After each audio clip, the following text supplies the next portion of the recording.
guys! I'm back again with a new video. So this is another home design 3D speed build video, and this time I'm going to create a tiny house. I've been a fan of a tiny house way back 2016, and it was when I started to follow a YouTube channel which is called Living Big in a Tiny House. Ever since that first video, I've fallen in love with the concept of a tiny house, and I've been dreaming of owning one because this tiny house can be traveled from one place to another with a small but functional living space. Basically, my inspiration making this one is from the videos I have watched from Living Big in a Tiny House, and since we have a lot of time due to COVID-19 pandemic, I had a chance to create this build.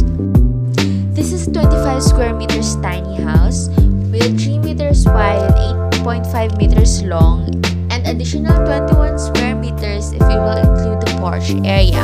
Hopefully you like this video, and comment down below if you have a specific request of what kind of vibe or design you want me to make in this app.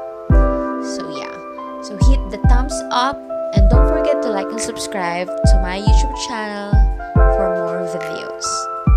Enjoy watching!